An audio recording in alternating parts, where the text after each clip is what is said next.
예, 그 군대에 보면 특전사가 있죠. 특전사들은 기초 훈련부터 시작해서 극한으로 가는 훈련까지 어떤 목표로 하는 훈련 또 어떤 도달점이라고 할까요? 이게 이르기까지 반복해서 계속 훈련합니다. 그렇게 하는 이유가 뭐냐면 그 한 번의 결정적인 순간을 위해서 고도의 훈련들을 하는 거죠. 저는 우리 신앙이도 똑같다고 봐요. 여러분 그 예수님의 제자들 있죠. 예수님의 제자들은 뭐 저는 이제 목사로 있고 여러분 이제 성도로 계시는 이렇게 이제 훈련을 해 가잖아요. 근데 예수님의 제자들은 예수님의 훈련을 받았으니까 얼마나 복을 받았어요. 어마어마한 복을 받았죠. 그러면 실질적으로 하나님을 본 사람들이잖아요. 그러면 그들의 믿음과 또 현실의 삶 여러 가지 부딪히는 문제 있겠지만 그 속에서도 일관되게 주님을 따르고 그분이 어떤 상황에 있든 어떤 일을 당하시든 늘 함께 해야 맞죠. 우리의 보편의 상식으로 보면. 그러면 우리가 참 좋겠죠. 근데 우리가 일반적으로 생각했던 것과 다르게 그렇게 예수님께서는 말씀으로 가르치시고 또 가르치시고 했던 그 제자들에 대한 예수님의 생각이 있죠.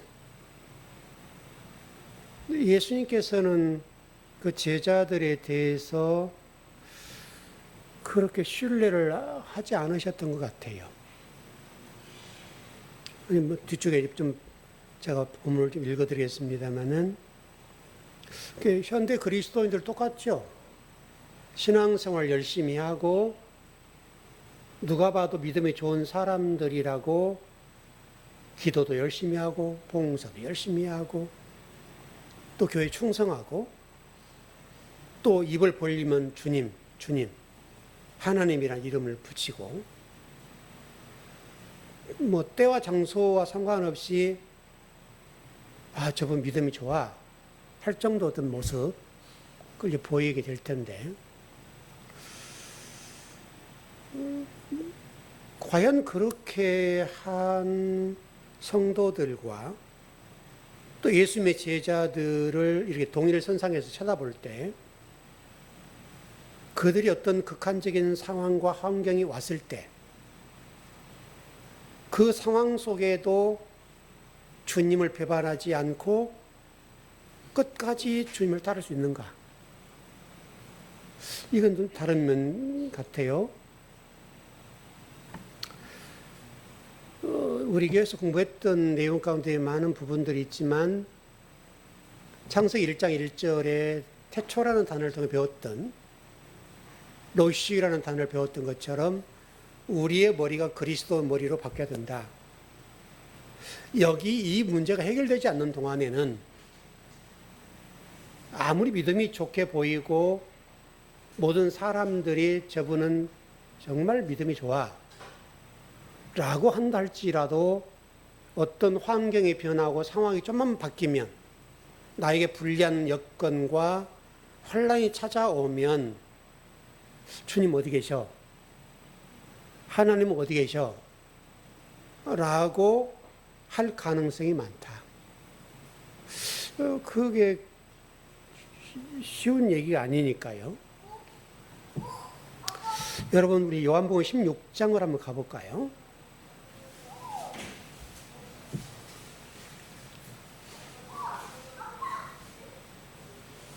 (31절) (32절입니다)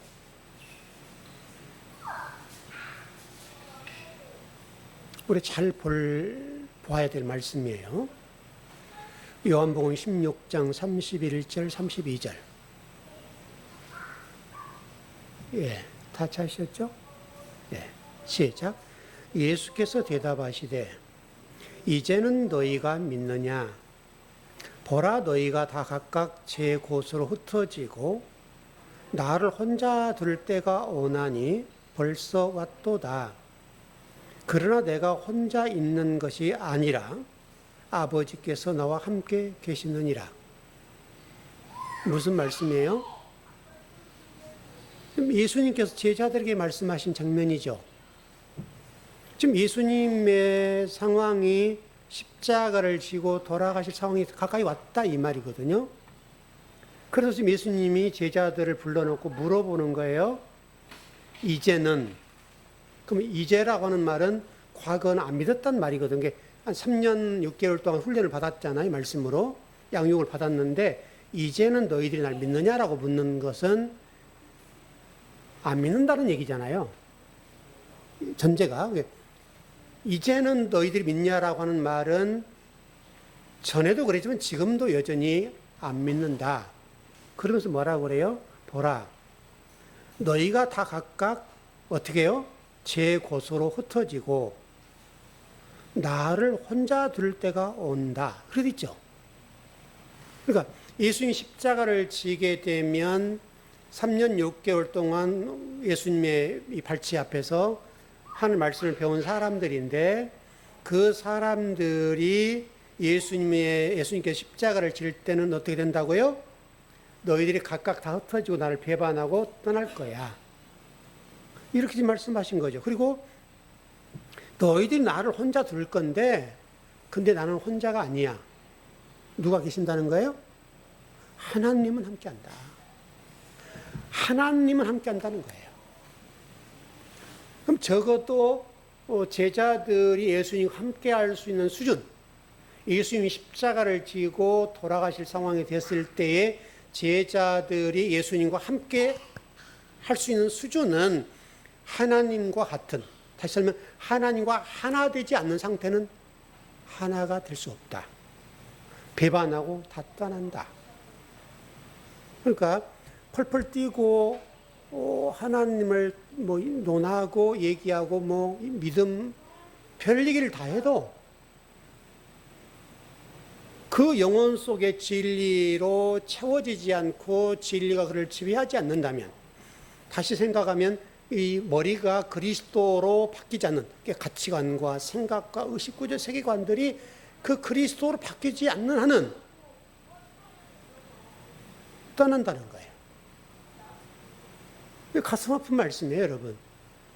여러분 3년 6개월 동안 훈련을 받았으면 어떤 상황이 온다 할지라도 예수님을 배반하고 떠나지 않아야죠. 근데 여러분 아시는 대로 실질적으로 제자들이 예수님이 십자가를 지니까 다 떠났죠. 자기 직업으로 다 떠났어요. 그 수제자라고 했던 베드로는 예수님을 비자 앞에서 3번이나 부인하죠. 처절한 모습이잖아요. 그러니까 우리가 지금 이렇게 말씀을 왜 이렇게 공부를 해야 되는가? 치열하게 공부를 해야 되고 성경 말씀을 제대로 알고 이해해야 되는 이유가 여기에 있어요. 그 한 번을 위해서. 모든 사람들, 모든 그리스도인들이 예수님을 부인해도 괜찮을 상황이 주어진다 할지라도 그 상황이 놓일 때 진리를 가진 사람들은 안 변한다는 거예요. 배반하지 않고 떠나지 않는다는 거예요. 그 사람들이 극소수라는 거예요. 극소수. 제자를 떠났으니까. 이 말씀은 여러분 보세요. 스가랴서 13장 7절로 한번 가봐요. 이 말씀 인용한 말씀이에요.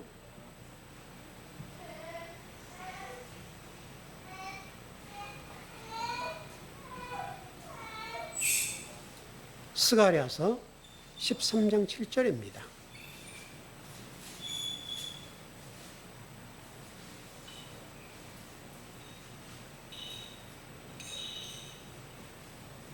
예, 스가랴 13장 쓱이라고 되죠.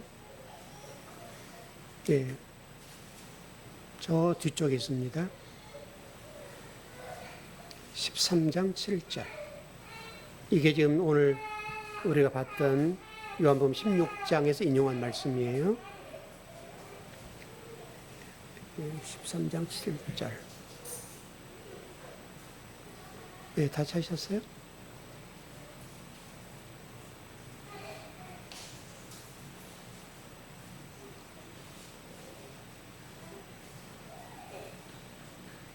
네, 같이 한번 읽어보시죠. 시작. 만군의 여호와가 말하노라. 칼아 깨어서 내 목자, 내 짝된 자를 치라. 목자를 치면 양이 흩어지려니와 작은 자들 위에는 내가 내 손을 들이우리라. 이 말씀이에요. 하나님께서 지금 말씀하신 거예요. 칼아 깨어서 내 목자, 내 짝된 자를 쳐버려라. 목자를 치면 양이 흩어져 버린다. 그럼 지금 이 목자라고 하는 분이 하나님 말씀을 잘 못 가르친 거죠. 목자를 친다 하더라도 성도로 흩어지면 안 되죠. 여러분 이해되시죠? 여러분 그러지 않아요? 제대로 성경을 가르쳐 놓았다고 한다면 성도는 그 자리를 지키죠. 설령 목자를 치는 한이 있다 하더라도 그래 된다. 그러면서 여러분 아까 우리 요한복음 16장 31절에서 나를 믿느냐? 지금 우리가 믿음 얘기를 많이 하죠. 나를 믿느냐라고 하는 이 말이 여러분 제가 우리 갈라디아 지난주에도 말씀드렸던 것처럼 갈라디아서 2장 20절의 말씀처럼 이 믿음의 문제, 우리의 믿음이냐 그리스도 믿음이냐 이 문제거든요. 결국은 그리스도의 믿음을 소유하면 이런 일이 없겠죠. 여러분 그러지 않아요? 이 문제가 굉장히 중요해요. 한번 다시 한번 봐봐요. 요한복음 16장 29절 30절을 봐봐요. 예수님의 반응이 있으니까.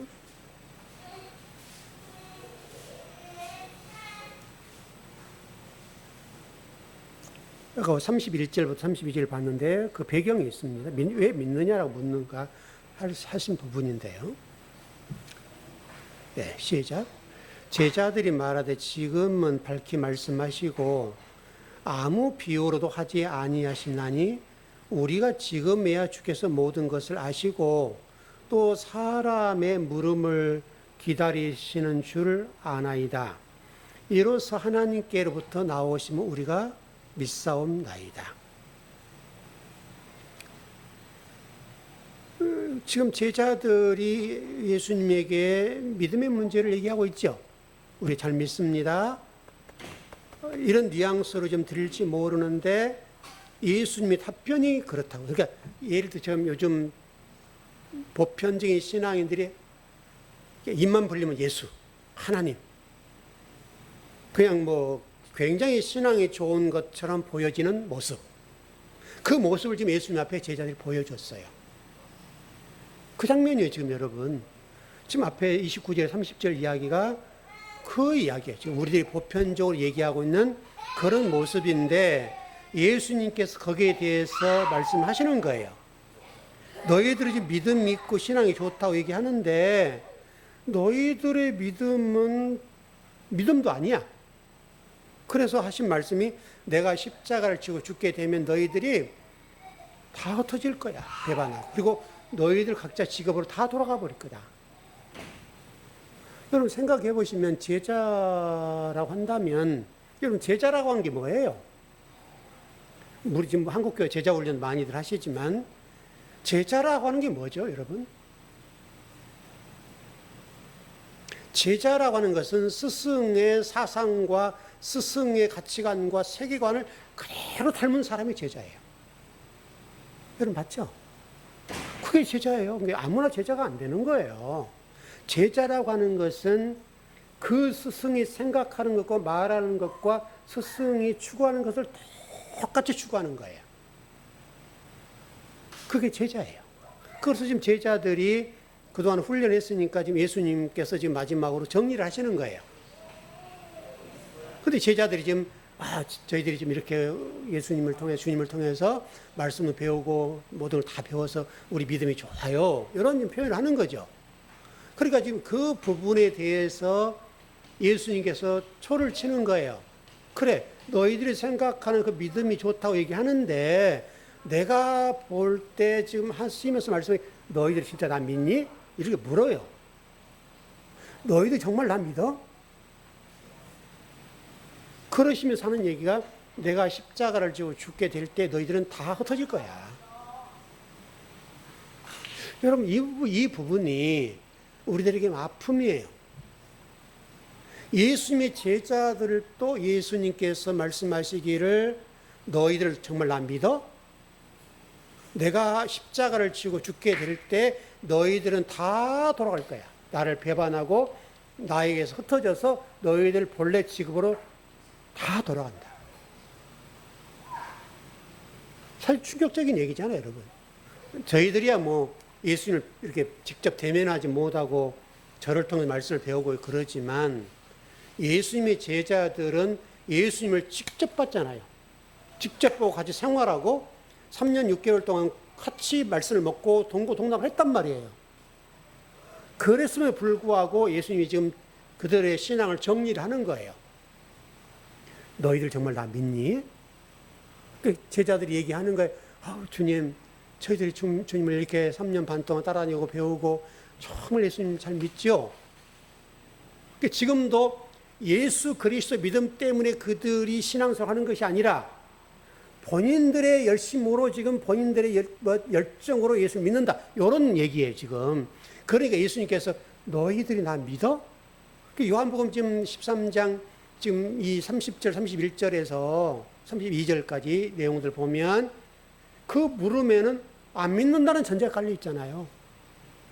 나 믿니? 라고 묻는 것은 너희들이 안 믿는 거야? 라고 하는 질문이 같이 들어있어요. 그리고 결론이 너희들은 흩어질 거다. 나 배반하고 다 도망갈 거야. 그러니 여러분, 그리스도의 믿음을 갖는다는 것이 얼마나 큰 것인가를 우리가 알게 되는 거죠. 여러분, 이게 정리가 안 되면 여러분, 언제든지 우리는 내 상황과 환경이 조금만 바뀌어도 나에게 주님이 어떤 훈련이란 차원일까?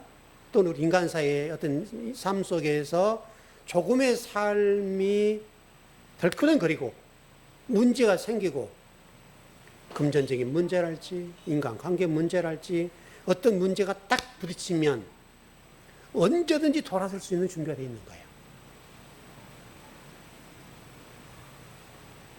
그래서 지금 오늘 우리가 배우는 이 말씀이 그렇게 중요한 거예요. 적어도 우리 즐거운 교회에서 예배하는 여러분들은 어떤 환경이 오건 어떤 일이 벌어지건 여러분들은 주님을 배반하거나 등을 지는 일은 없어야 돼요. 주님에게 등을 보이면 안 돼요. 바로 그 문제가 지금 요한복음 13장 지금 29절 32절가 오늘 읽었습니다마는 그 문제예요. 예수님께서 걱정을 하고 계시는 거예요. 지금 이것 때문에.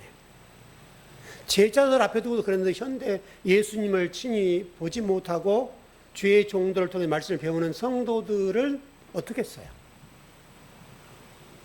본인들은 신앙이 좋다고 얘기할지 모르지만 아버지가 보실 때는 다른 문제예요.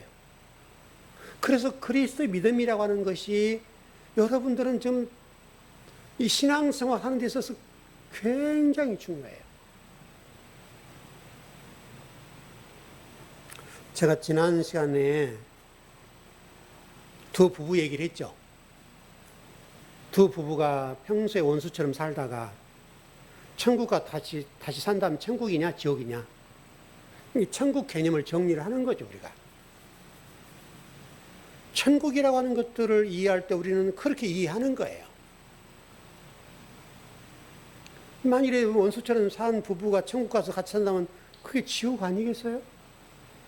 또 물론 천국이라는 개념들을 그렇게 이해하는 것도 잘못이죠. 천국은 지금 여러분들이 말씀이 되고 진리가 되면 이곳에서 천국이 이루어지고 둘째 사명이 없다고 그러잖아요, 여러분.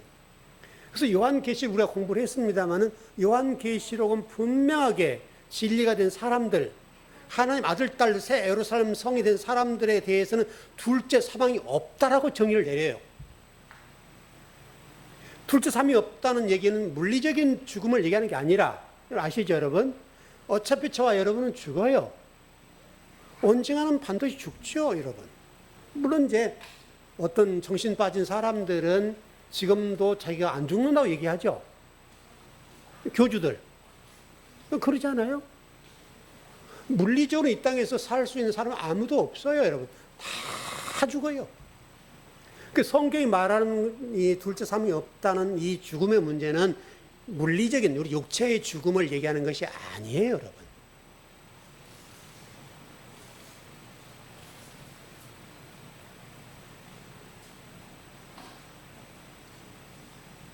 여러분 마태복음 22장을 한번 가봐요.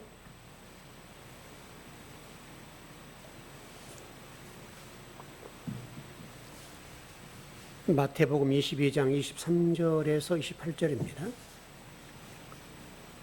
사두개인들이 나사로의 죽음에 대해서 의문 났었죠. 유로하기 위해서 왔잖아요. 그들은 왜 왔겠나 이런 거예요, 지금.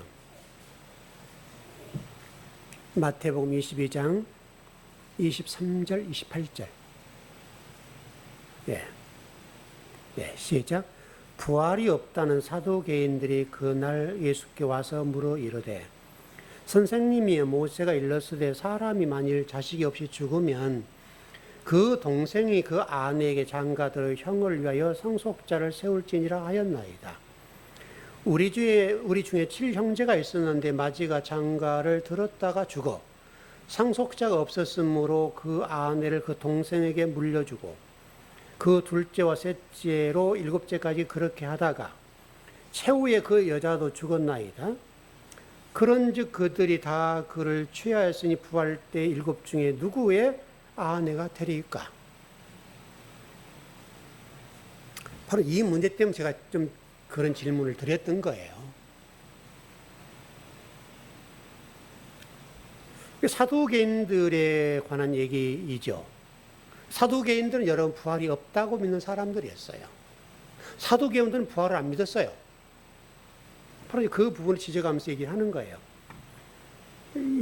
마태복음 찾으셨죠? 29절 32절 한번 봐봐요. 마태복음 22장 시작.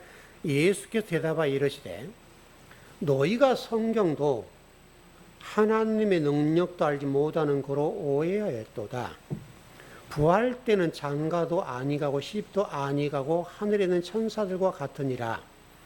죽은 자의 부활을 논할진대 하나님이 너희에게 말씀하신 바 나는 아브라함의 하나님의 이삭의 하나님이요 야곱의 하나님이로 하신 것을 읽어보지 못하였느냐. 하나님은 죽은 자의 하나님이 아니요 살아있는 자의 하나님이시니라 하시니. 지금 아브라함, 이삭, 야곱을 얘기하네요. 자, 그러면 이렇게 한번 질문 던져볼까요? 자, 지금까지 신앙생활하고 죽었던 모든 사람들은 어디에 있을까요, 지금? 어느 품에 있을까요? 여러분, 성경을 잘 한번 봐보세요.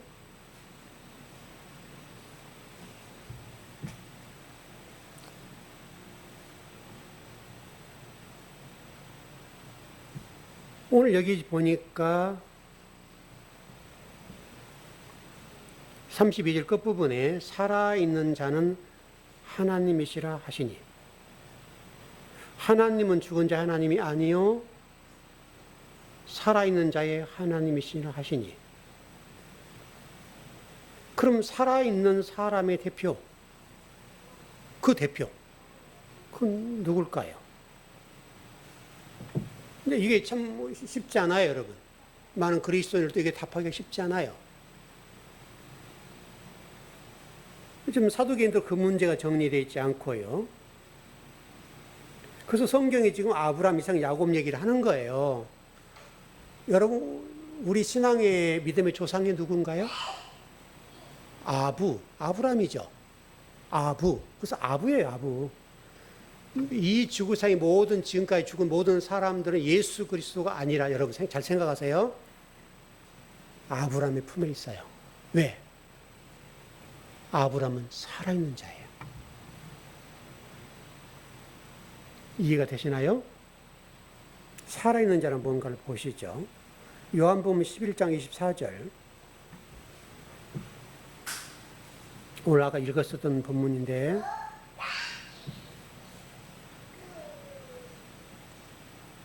시작.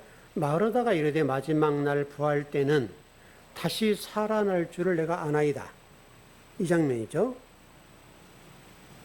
여기에 대해서 예수님 뭐라고 말씀 보세요. 25절 26절. 시작. 예수께서 이르시되 나는 부활이요 생명이니 나를 믿는 자는 죽어도 살겠고 무릇 살아서 나를 믿는 자는 영원히 죽지 아니하리니 이것을 내가 믿느냐. 나는 부활이요 생명이 나를 믿는 자는 가정법 과거예요. 가정법 과거. 문법으로 좀 죄송한데 근데 죽었는데 뒤에 이게 뒤쪽에 보면 말하는 직설법 미래예요. 무슨 얘기냐면 죽긴 죽었어. 이미 죽었어요. 근데 살아날 거야. 요 얘기예요. 직설법 미래니까 앞에는 가정법 과거고 다시 한번 죽었는데 살아난다. 미래는. 요 얘기를 좀 이렇게 하는 건데요. 이게 부활의 문제를 좀 다루는 건데 근데 여기서 지금 나를 믿는 자 나를 믿는 자는 죽어도 살겠고 그렇게 됐죠. 25절에 나는 부활이요 생명이 나를 믿는 자는 죽어도 살겠고 무릇 살아서 나를 믿는 자는 영원히 죽지 아니하리니 이것을 내가 믿느냐? 나를 믿는다는 거 이게 여기 보니까 그렇게 중요한 문제네요. 그래서 제가 예수 그리스도의 믿음 때문에라고 얘기하는 이 문제가 이 문제예요. 둘째 사명이 없다는 얘기니까 그 사람을 살아있는 자, 곧 나를 믿는 자. 살아있는 자라고 하는 것은 나를 믿는 자라는 거예요. 여러분, 제가 둘째 사명이 없다고 그랬죠. 다시 정리해 볼게요. 여러분이 그리스도의 믿음을 소유하고 있다고 한다면 둘째 사명이 없다고 그랬죠. 예수 그리스도의 믿음 때문에 우리가 지금 이 자리에 앉아 있는데 그 사람들을 성경에서 뭐라고 정의를 하고 개념 정리를 하고 있는가 하면 살아있는 자다. 살아있는 자기 때문에 둘째 사명이 없죠. 이해 잘 안 되시죠? 눈을 까박까박 거 보니 잘 이해가 안 되신 것 같아요. 예수 그리스도 믿음 때문에 우리가 신앙의 정의를 하잖아요. 예수 그리스도 믿음이라고 하는 게 중요하다고 얘기를 했죠. 예수 그리스도 믿음이라고 하는 게 뭐냐면 우리 그리스도인들이 진리가 되고 그분의 머리가 그분을 바뀌고 그분이 생각하는 것처럼 그분이 추구하는 것처럼 아버지 뜻을 하늘의 뜻을 땅에 이루는 이 모든 문제에 있어서 그분처럼 한다 그 말이잖아요. 바로 그 사람이 성경에서 뭐라고 얘기하는가 하면 살아있는 자다.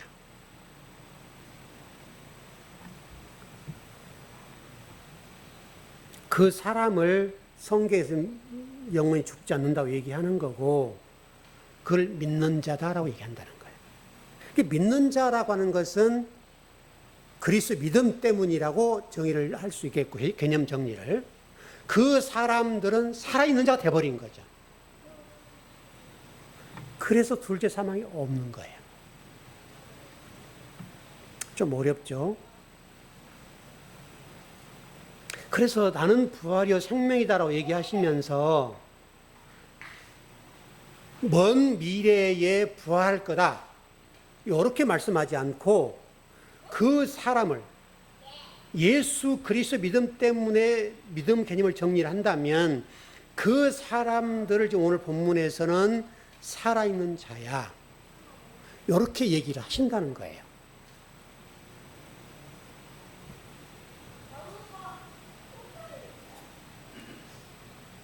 그 사람들은 죽음과는 관계가 없다. 자, 왜 그러냐면, 자, 마태복음 8장 22절을 가봐요. 1절은 공부했었던 내용 같은데,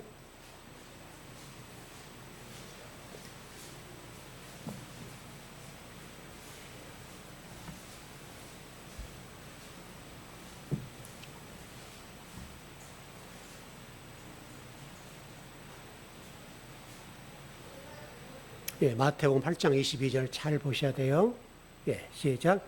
예수께서 이르시되 죽은 자들이 그들의 죽은 자들을 장사하게 하고 너는 나를 따르라 하시니라. 여기 잘 보세요. 죽은 자들이 그들의 죽은 자들을 장사하게 하고, 무슨 말이에요? 죽은 자들이 누구예요, 여러분? 육체적으로 죽었다는 말이에요? 아니죠. 이게 헬라어가 네크로스, 여러분 들어보셨죠? 네크로스. 이게 이제 교회를 나온다는 문제가 다 별개의 문제예요, 여러분. 이 문제가. 이게 예수 그리스도 믿음 때문이라고 하고 얘기를 하는 것이 살아있는 자라고 얘기해드렸는데, 그거를 설명하려고 하니까 죽은 자들이 누구냐? 네크로스예요, 네크로스. 헬라어로. 그럼 네크로스라는 단어가 이거예요, 여러분. 좀 설명을 드려볼게요. 여러분, 요한계시록 3장에 보면 사대교회가 나오죠. 당시 여러분 사대교회는 모든 사람들이 칭찬했던 교회예요. 모든 사람들이 사대교회를 보면 부러웠어요. 성도도 많아요. 교회도 커요. 그리고 지역사회에 많은 일을 해요. 왜? 그 당시 사대교회는 그 당시에 그쪽 지역에 물물 교환, 돈이 왔다 갔다 하는 이 일에 있어서 풍성했던 곳이에요. 사대교회 주변이. 그 사대교회 성들도 거기 속했던 사람들이기 때문에 사대교회는 재정적으로 풍성해요. 요즘식으로 얘기하면 지역사회를 위해서 동사무소, 가난한 분들, 이런 분들에게 연탄도 주고 쌀도 갖다 주고, 그래서 동사무소에서 이 지역에서 교회 가운데 좋은 교회가 어떤 교회요? 하면 사대교회를 가세요. 이렇게 할 정도로 지역사회에 유명한 교회였어요. 모든 사람 칭찬했어요. 근데 예수님께서는 여러분 요한계시록 3장 1절에 보면 이렇게 되어 있어요.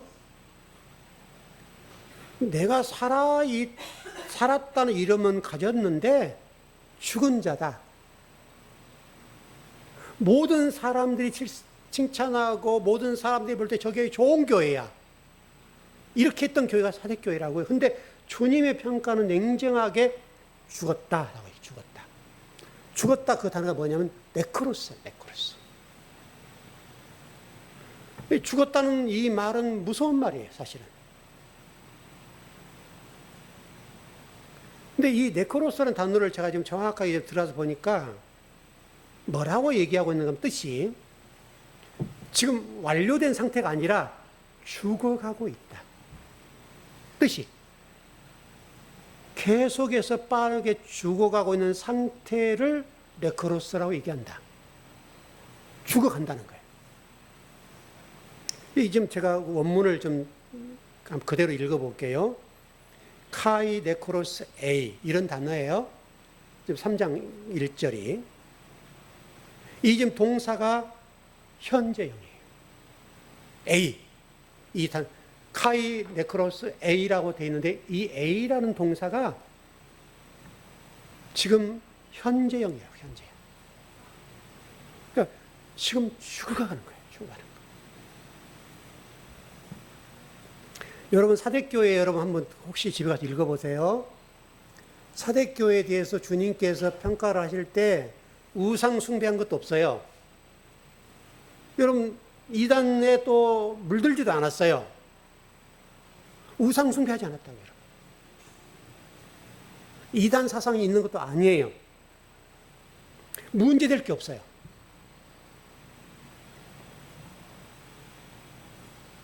그럼에도 불구하고 주님의 평가는 책망밖에 없어요. 왜냐하면 그들의 신앙의 문제. 그 신앙인들이 네크로스 죽어가고 있어요. 무슨 얘기냐면 그리스도의 믿음 때문이라고 하는 이 믿음의 정의 개념이 없어요. 다시 말하면 그리스도와 그들은 분리되어 있어요. 왜? 진리가 없으니까. 그래서 그들을 네크로스라고 하는 거예요. 네크로스. 그래서 여기는 둘째 사망이 있죠. 무슨 얘기인지 아시겠죠? 살아있다는 얘기를 제가 정의를 좀 풀어서 설명하려고 지금 이 말씀을 드리는 거예요.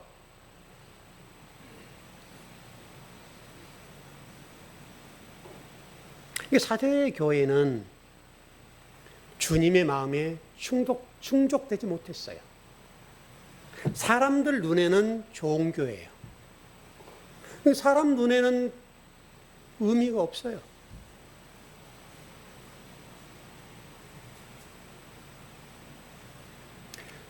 우리 주님, 아버지가 여러분들을 보실 때, 오케이. 이래야 된다고요. 사람들이 여러분들을 보시고, 아, 집사님 신앙이 좋으시네요. 아무 의미 없어요. 그 좋다는 그것이 어떤 개념으로, 기준이 뭐예요? 기준이. 신앙이 좋으시네요. 믿음 좋으시네요. 우리 할 때 그 기준이 뭐냐는 거예요. 사람 눈들에 볼 때, 아이고, 인자하시고, 화도 안 내시고, 이제 이렇게 가는 거죠.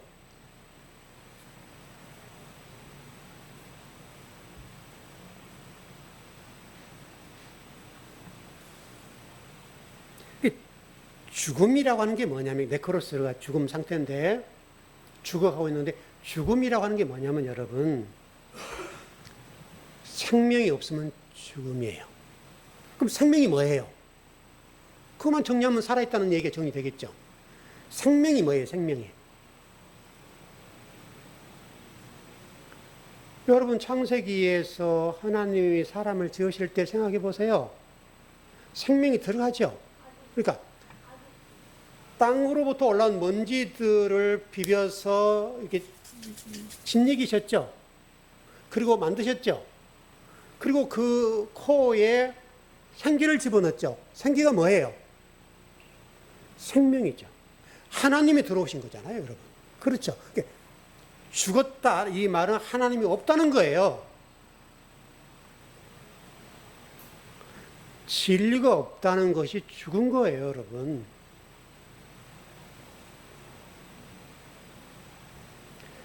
간단해요. 하나님이 안 계시면 죽은 거예요. 그럼 살아있다는 말은 하나님이 나와 함께 하시는 거예요. 그게 살아있는 거예요.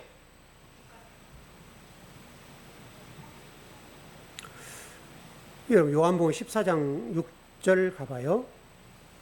똑같은 말이에요.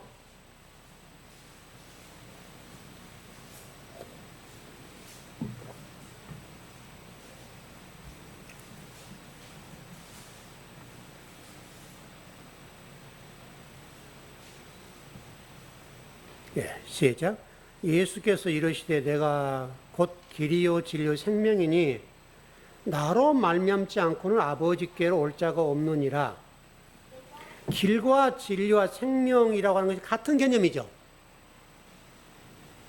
진리 자체가 뭐냐, 생명 자체가 뭐냐, 길이 뭐냐, 생명이라는 거예요. 그럼 그 생명이 뭐예요? 그리스도죠.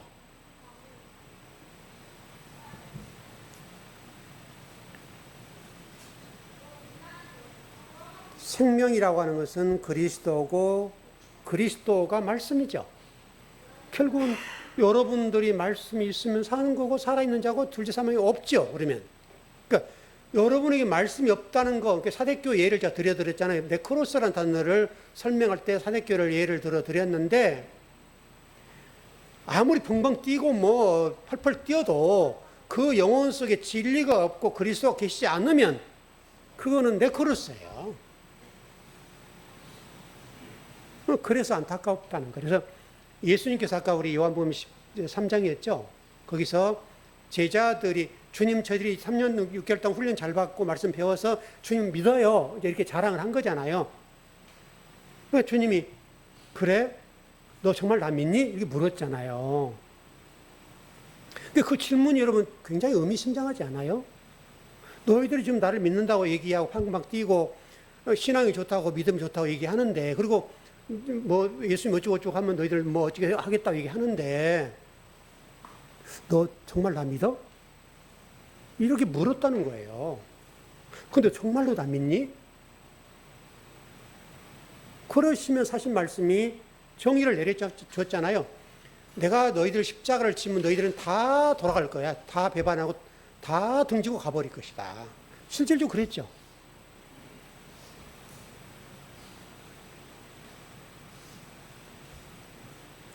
여러분 요한복음 6장 63절 여러분 이게 굉장히 중요한 배움들이에요. 잘 정리하세요. 요한복음 6장 63절입니다.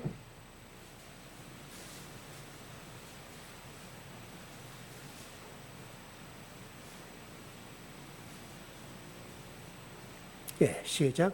살리는 것은 영이니 육은 무익하니라.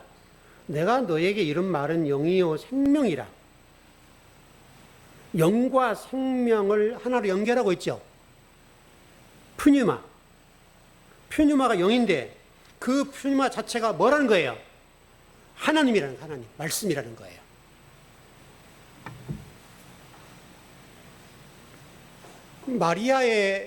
마르다의 결핍이 뭐예요? 우리 지금 제목이 마르다 결핍이잖아요. 마르다가 열심히 했잖아요, 여러분. 주님 오시니까 벗은바로 나가서 영접했고 예수님 모셔다 놓고 반찬 준비하고 찬 준비하고 열심히 했죠. 또 그 마리아가 예수님 턱 밑에 있으니까 꼴 보기 싫어서 나는 지금 예수님 맞이해서 이렇게 하는데 너 뭐하니 하면서 그런 얘기를 했죠. 마르다의 결핍이 뭐예요? 열심은 있는데 그 속에 하나님이 없어요. 그러면 그 안에 생명이 없다는 거죠. 여러분, 이거 여러분 중요해요. 그리스도가 여러분 안에 계시고 진리가 여러분 안에 계신다는 것은 어떤 것보다 중요해요. 아까 우리 성경에서 마태복음 말씀이죠. 네크로스들이 네크로스를 장사하게 해라 이거예요. 죽은 자가 죽은 자를 장사하게 하라고 그랬잖아요. 네크로스들이 네크로스를 장사하게 놔둬라. 그리고 너희들 나를 따라. 죽은 자들이 죽은 자를 장사하게 놔둬버려.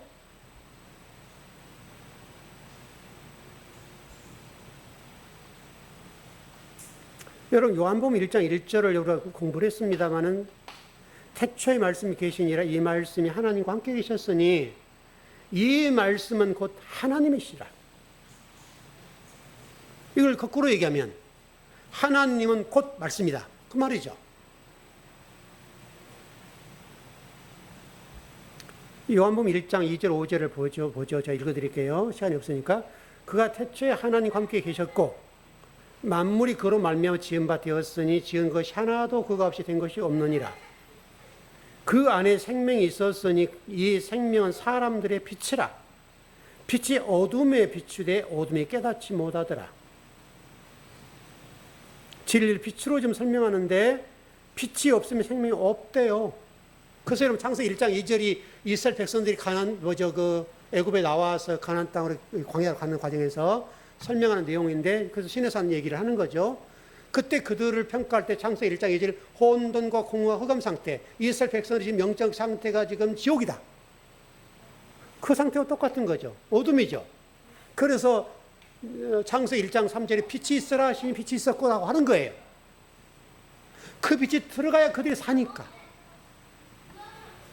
어둠에 빛이 들어가지 않으면 죽는 거예요. 죽어 있는 거예요. 에베소서 5장 14절로 한번 가봐요.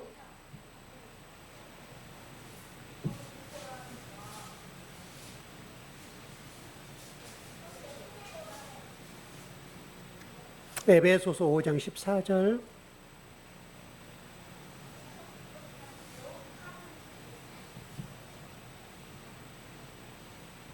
앳빌 골몬이죠. 에베소서.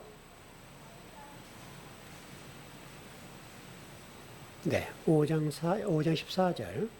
네, 시작. 그러므로 이르시기를 잠자는 자여 깨어서 죽은 자들 가운데서 일어나라. 그리스도께서 너에게 비추이시니라 하셨느니라. 바울이 지금 에베소 교회에게 얘기하기를 에베소 교회가 지금 어쨌다는 거예요? 잠자고 있다는 거예요. 그렇죠?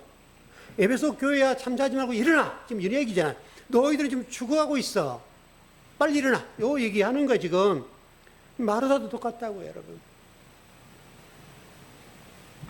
마르다도 지금 잠자고 있는 상태예요. 어둠의 상태, 흑암의 상태예요.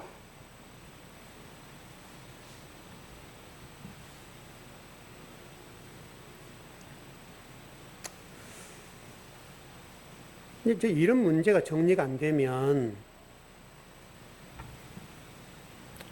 그 성경에 여러분 그런 말씀이 있죠. 그 나팔 재앙 얘기가 나올 때 나팔을 불 때 잠자고 있던 사람, 무덤에 있던 사람들이 일어난다 이렇게 지금 돼 있잖아요.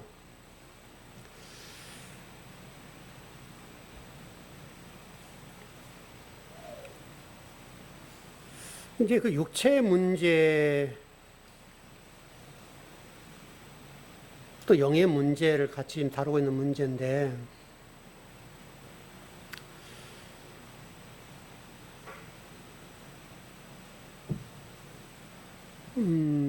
어떻게 좀 정리를 조금씩 할까요? 이렇게 정리하죠, 간단하게. 많은 그리스도인들이 죽음 이후 또 예수님이 재림하실 그 이후의 문제를 염려를 많이 하시는데요. 적어도 우리 즐거운교회에서 신앙생활을 하신 분들은 그 문제 좀 자유로우셨으면 좋겠어요. 혹시 예수님 오시다 못 일어나면 어떨까? 이런 이제 두려움도 있거든요.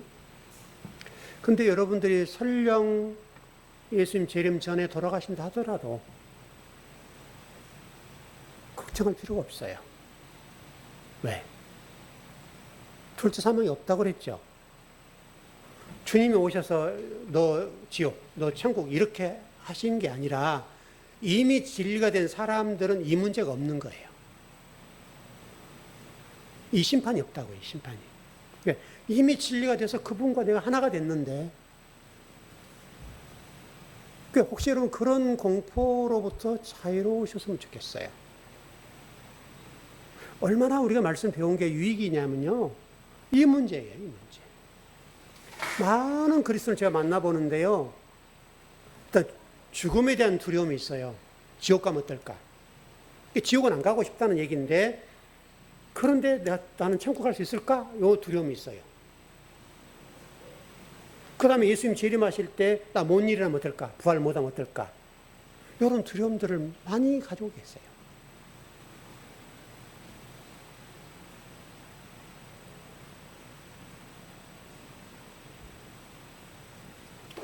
여러분 걱정하지 않으셨으면 좋겠어요.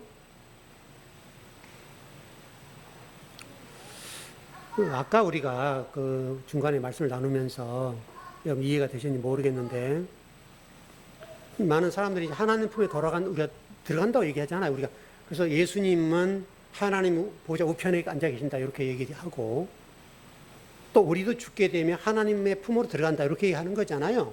그렇게 하고 있죠. 근데 아까 우리가 좀 여러분들이 조금 의아해했던 부분이 아브라함의 품으로 간대 이렇게 제가 말씀드렸다고요. 그러니까 맞나? 이렇게 해서 눈을 까막까막 하시던데, 이제 이 부분이 헷갈리는 문제죠. 하나를 더 드리면 더 깝깝하게 될 텐데,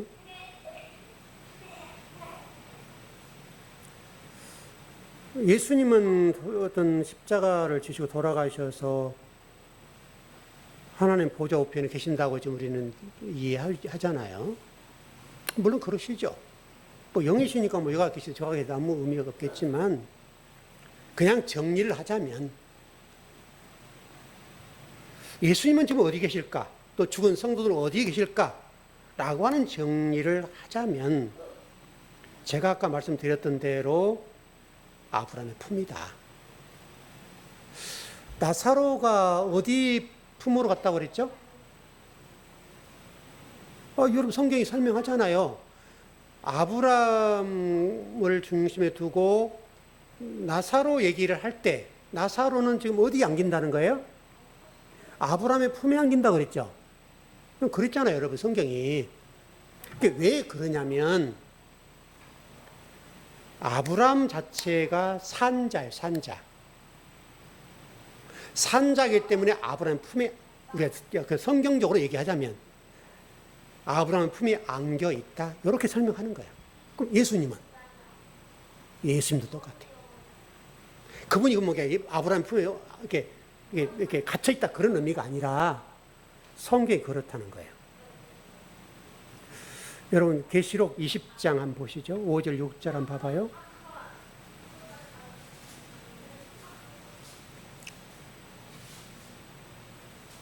부활을 자꾸 미래로 생각하기 때문에 복잡한데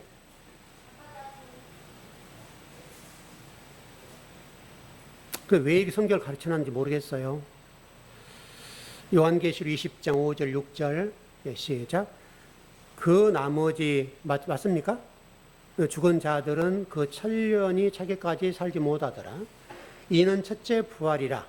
이 첫째 부활에 참여하는 자들은 복이 있고 거룩하도다 둘째 사망이 그들을 다스리는 권세가 없고 도리어 그들이 하나님과 그리스도의 제사장이 되어 천년 동안 그리스도와 더불어 왕노릇 하리라. 그렇게 돼 있죠. 부활이 미래로 보고 있다고 지금 다 우리가 배웠기 때문에 이걸 수정하는 작업이 어려워요. 왜 이렇게 가르쳤는지 모르겠어요. 이게 우리 목회자들 책임이죠.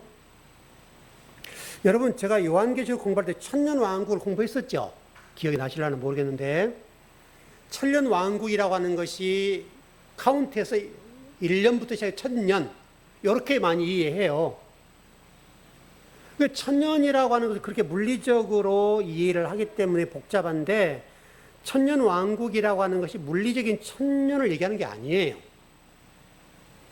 여러분 기억을 더듬어 보세요. 천년이라고 하는 것은 하나님이라고 하는 것이 하나님 나라를 천년이라고 그래요. 천년왕국. 자꾸 많은 사람들이 카운트를 해요. 천년.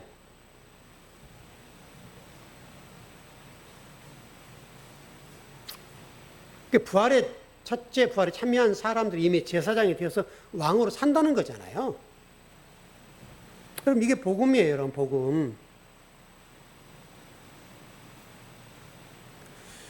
다 못 끝내겠네요.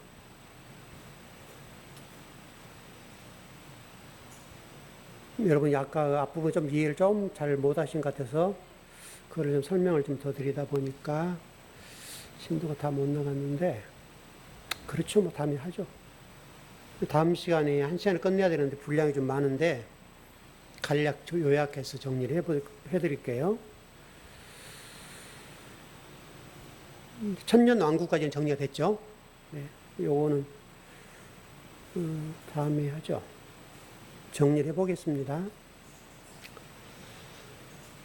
오늘 말씀들을 다 정리를 하면 여러분들이 그리스도 믿음이라고 하는 것, 이거를 알고 이해하고 깨닫고 그리스도 믿음 때문에 내가 구원받는다는 것을 분명하게 믿으면 나머지 문제는 다 해결됩니다. 해결되죠? 그리스도의 말씀, 그리스도가 우리 진리가 내 안에 딱 뼈에 새겨지고 그 말씀이 어떤 상황이 와도 흔들리지 않고, 왜요? 대모처럼 박혀 있으니까. 제자들처럼 그냥 이렇게 붕붕 뛰는 신앙이 아니고 박혀 있기 때문에 이 믿음 때문에 여러분들은 둘째 사망이 없어요. 지금 천국을 누린다고. 그럼 여러분 궁금하죠? 그럼. 근데 목사님 천국이라고 그러는데 왜 삶이 이래요? 이제 이렇게 질문이 나오죠. 아마 그건 나중에 공부하게 될 텐데, 성경은 여러분 분명하게, 여러분 예수님 보세요. 예수님은 하나님이시죠. 그럼에도 불구하고 환난과 고난이 있죠. 환난과 고난이라고 하는 것이 우리에게 주신 선물이에요. 제가 예전에 우리 이전사님이 그렇게 말씀을 드렸는데, 우리 홍사님 살아계실 때 매일 이렇게 캔 많이 드셨잖아요. 한 10병에서 드시니까 정말 힘들었거든요. 본인도 힘드셨겠지만 전사님도 굉장히 힘드셨어요. 여러분 생각해 보세요. 뚝 따면 여러분 이게 10개씩 매일 딴다고 해보세요. 그리고 얼굴에 이게 막 반점이 생기고 막 그랬잖아요. 이게 술독이 나고 그랬잖아요. 그러니까 굉장히 힘들어 하실 때 제가 가서 위로를 하는 거예요. 어떻게 위로를 했는가 하면, 전도사님, 이 신랑이 예수님이라 생각하세요. 예수님. 왜 그렇게 말씀드렸을까요? 그분이 술을 딱 예수님이라면 술을 끊어주는 게 맞잖아요. 근데 술을 안 끊게 하신 거죠. 계속 드시는 거예요. 돌아가실 때까지 드셨는데, 그리고 그래서 생명이 좀 단축되셨죠. 저도 물론 제가 이러면 돌아가십니다라고 제가 얘기를 했어요. 돌아가시니까 드시지 마세요 라고 해드렸지만, 그때 상황이 너무나 괴로운 시간이니까 어쩔 수 없었는데, 그렇게 말씀드린 이유는 그분이 그렇게 하는 하나님의 일, 이 관점을 쳐다보면 그걸 통해서 우리 전수아님을 훈련하시는 거예요. 훈련을 통해 더 보석처럼 다듬는 시간이었으니까 예수님이라고 생각하고 잘 밥도 차려드리고 하세요. 근데 여러분 일반적으로 이해가 됩니까 이게? 이해가 안 되죠. 그게 환난이라고요. 환난이라고 하는 그런 의미가 담겨 있어요. 왜? 우리를 하나님이 사랑하시기 때문에 가장 나를 사랑하는 옆에 있는 사람들을 통해서 나를 훈련하는 거예요. 왜? 나를 모난 부분을 깎지요. 깎으면 아프지요. 그게 하나님의 방법이에요. 그게 환난이에요. 그러니까 하나님의 사람이고 뭐 둘째 부활이 없는데, 아 목사님 돈도 좀 잘 벌고 물질적인 고통도 없고 모든 일이 술술 풀리고 말만 해도 착착 이루어져, 얼마나 좋겠어요 여러분. 이게 좋은 게 아니라니까요 여러분. 여러분 사대교회나 기타 소아시 7교회를 보세요. 평안하다 안전하다 하는 교회가 망해요 여러분. 그럼 망하는 거예요. 그래서 여러분과 제가 어떤 힘든 일이 있다 하더라도 주님이 나를 사랑하지 않으신가 보다, 이게 아니에요 여러분. 여러분 자녀들이 여러분 온실 속에 자라기를 원하세요? 내놔서 야성이 있고 어떤 상황에서 살아남을 수 있도록 훈련을 해야 할 거 아니에요. 그래 세상 속에 나가 살 거 아니에요 여러분. 온실 속에만 살면 이거는 죽어요 말라서. 그러니까 하나님 우리를 그렇게 강하게 훈련하시는 거예요. 여러분 그렇게 생각하시면 간단하죠. 그래서 말씀 훈련도 똑같은 거예요. 여러분도 지금 말씀 배우실 때 힘드시겠지만 저도 여러분 이런 준비하려면 힘들어요. 얼마나 힘든지 몰라요. 목숨이 이게 얼마나 힘든지 모르죠. 그렇게 하는 거죠. 하나님 일이 그런 거죠. 어떻든 간에 여러분과 제가 그런 믿음 속에서 둘째 사망을 경험하지 않는 성도들이 꼭 되시길 바랍니다. 예, 기도하겠습니다.